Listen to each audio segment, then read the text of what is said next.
Today we have the poor man's original, but better. This is a Hunter Designer's Choice ceiling fan in burnished brass. And yeah, I've been waiting to bring this thing home for a long time. It had been sitting in the back of a fan store for so long. Nobody claimed it. It had a broken flywheel. So I took it home, and fortunately I also found these blade arms to use with it. It did not have any blade stuff with it, and these blades are a spare set of Casablanca I had. I believe the arms are also Casablanca. And this light kit I think is a Fasco. I think it's in Corsican brass, which matches pretty darn good with the rest of the fan. And then the glass shades are genuine Hunter. Yeah, this is just an amazing combo. And this is actually one of the even rarer variations of the designer's choice. This is the one where the sideband is not decorative. You could put your own wallpaper in it. So whatever wallpaper you wanted, you could put in that sideband there.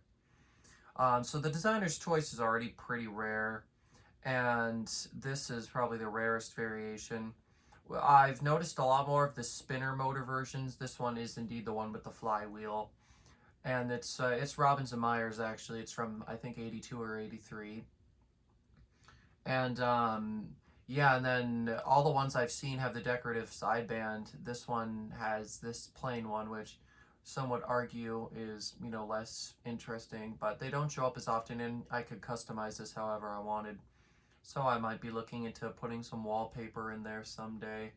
I don't have wallpaper, of course, so who knows. But yeah, this fan, it was giving me a very hard time. When I ordered the new flywheel for the fan, actually, I might as well save this story for after we start this demonstration off instead of just talking for ages at the start and then having nothing to say once we actually turn the fan on. So I will save that. But yeah, these things are super, super cool. And it's basically just a Comfort Breeze, but fancier.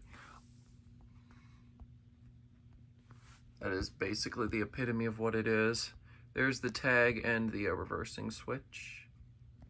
I believe, let me just take a look at this quick, see if I can find a serial. If there is one, I'm blind and I can't see it. But yeah, these are very cool fans. Honestly, I think some of my favorites from Hunter, especially from the early days, like this. Yeah, this is just such an amazing fan. Let me just make sure that lens is good. Okay, perfect. We will start off here with the light kit, and that just makes it look even better. I mean, yeah, this fan is gorgeous. I was gonna record this video earlier in the day. Obviously you won't notice the difference, but yeah, point I'm trying to make is I got too sidetracked by staring at it, so I just stared at it for a while. Ooh, there we go.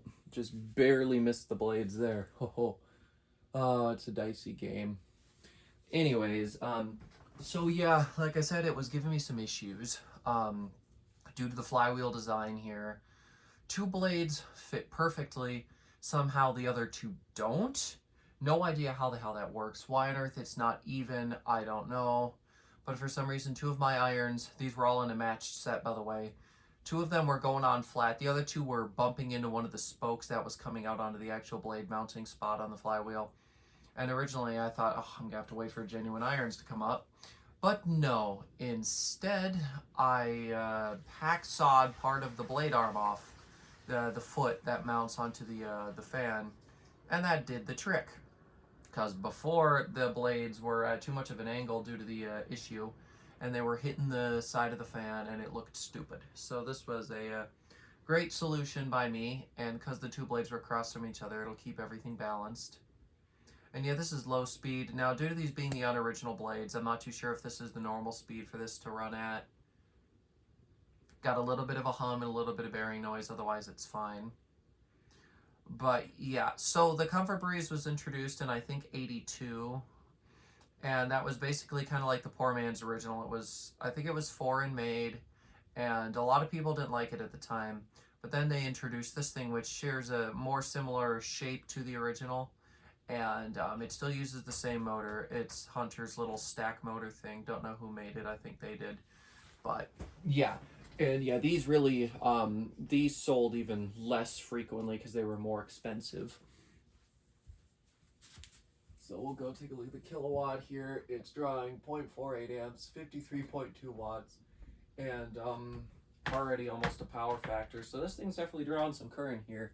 I don't know if that's normal for these. It definitely still has quite a bit of torque to it. And yeah, the blades are in pretty darn good alignment. Not perfect, but pretty good.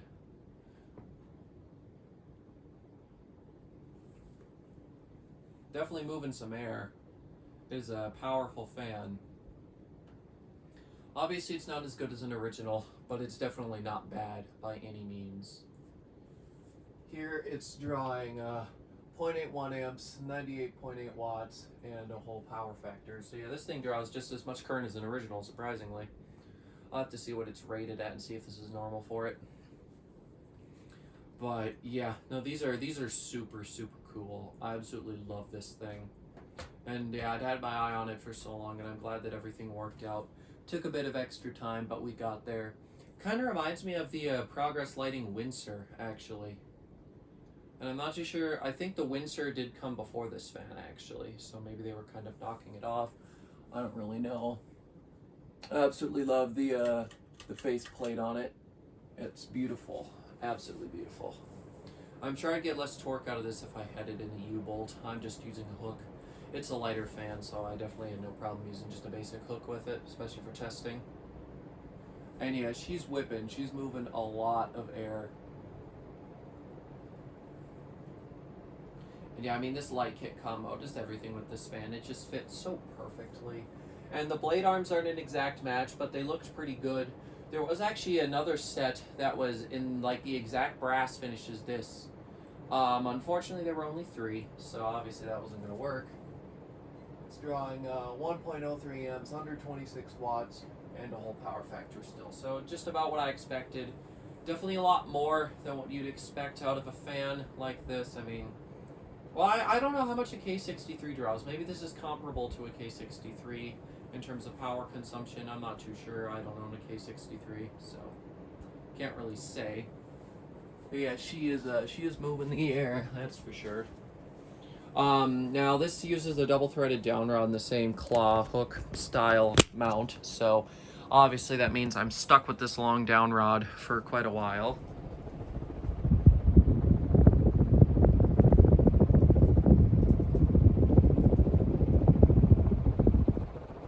But yeah, she is whipping. And actually the original flywheel, I think it gave a little bit of a pitch to the blades as well, which was quite interesting. I didn't actually know that, but that does appear to be the case. So yeah, there's quite a few differences with this fan based off of how it would have been originally. But still, I think it turned out pretty darn awesome. I mean, especially for something as rare as this. You know, I was willing to make some sacrifices to make it a complete fan again. And it really, besides a slight hint of bearing whir and a little hum, which is normal, I can't complain, you know. Runs great, so I'm very, very happy with this fan. Definitely one of my favorites. If the down rod wasn't so long, I'd love to hang it somewhere. But yeah, this is an awesome fan. It is really just a super, super cool fan.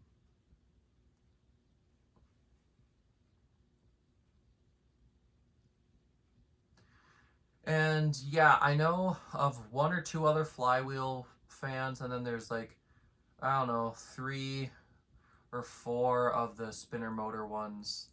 The spinner motor ones might have been a Home Depot exclusive. These were not. These were in the standard catalog. And I thought they said that the sideband on this was actually polished brass, but it looks just like the burnished brass, so I'm not too sure. But yeah, it's definitely... these are interesting fans. They really are. You know, I think the reason why it looks so much like an Apollo is... Or not an Apollo, but the other thing, whatever it is, the Windsor, might be because of the blade arm shape on these is just a little bit closer. And the width of the blades, I think, is also doing it, because Hunters obviously have wider blades. So this definitely is off, you know, from what it would look like normally. However, it looks cohesive still, and it looks and performs great. So overall, I can't complain. So thanks for watching. I hope you enjoyed, and I will see you in the next one. Goodbye.